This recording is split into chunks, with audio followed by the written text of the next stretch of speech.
நண்பர்களே வணக்கம்.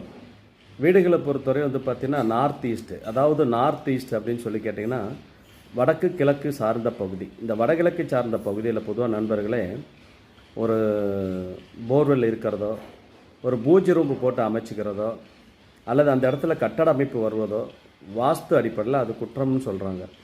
அதே போல் அந்த இடங்களில் வந்து பூஜை ரூம் வச்சு பூஜை பண்ணுறது தவறு. அங்கே வந்து என்ட்ரன்ஸு கேட்டு தான் வரணும். நார்த் ஈஸ்ட்டுன்னு சொல்லக்கூடிய வடகிழக்கு பகுதி வந்து ஓப்பனாக இருக்கணும், பூஜை ரூம் இருக்கக்கூடாது, ஸ்டெப்ஸு மாடிப்படி வரக்கூடாது. இது மாதிரி அமைப்புகள் வரும்போது நார்த் ஈஸ்ட் வந்து பாதிக்கப்படுறதுனால தொழில் வளம் பாதிப்பு பிரச்சனை கண்டிப்பாக வருது. வம்ச வாரிசு குழந்தை பிறப்புகள் பாதிப்பு கண்டிப்பாக வருது. அது மட்டும் இல்லாமல் வந்து பார்த்திங்கன்னா தொழில் வளம் வெளிநாடு போய் சம்பாதிக்கக்கூடியவங்க எல்லாமே தடைப்பட்டு வேலையை இப்போ கெடுத்துருது. அதனால் உங்கள் வீடுகள் வந்து பார்த்திங்கன்னா எப்போவுமே நார்த் ஈஸ்ட்னு சொல்லக்கூடிய வடக்கு சைடோ அதாவது கிழக்கு சைடோ ரெண்டுமே வந்து பார்த்திங்கன்னா ஓப்பன் பிளேஸாக இருந்தால் ரொம்ப நல்லது.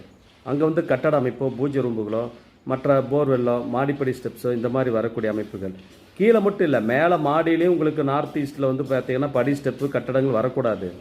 மேலே உங்களை அந்த அமைப்புலேயும் வரக்கூடாது, அதையும் ரொம்ப பார்த்துக்கணும். இதுதான் உண்மையான அமைப்பு வச்சுக்கல. இந்த நார்த் ஈஸ்ட் ரொம்ப கவனித்து பண்ணால் உங்கள் வாழ்க்கையில் எப்போ வெற்றி கிடைக்கும்.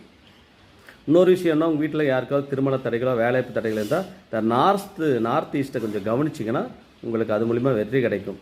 அது கவனித்து அதை ஓப்பன் பண்ணி விட்டிங்கன்னா திருமண தடை வேலை பிரச்சனைகள் இந்த மாதிரி எல்லாமே கரெக்டாக வரும். பண கஷ்டங்கள் இது மாதிரி பண நஷ்டங்கள் பண கஷ்டங்கள் இது மாதிரி பிரச்சனை இருந்தால் கூட வடகிழக்கு கட்டட அமைப்புகளை இருந்துச்சுன்னா கண்டிப்பாக பாதிக்கப்படும். அதுவும் தகுந்த மாதிரி உங்கள் அமைப்பை மாற்றிட்டுனா நல்லபடியாக இருக்கும். நன்றி, வணக்கம். அருள் அஸ்ட்ரோடெக்.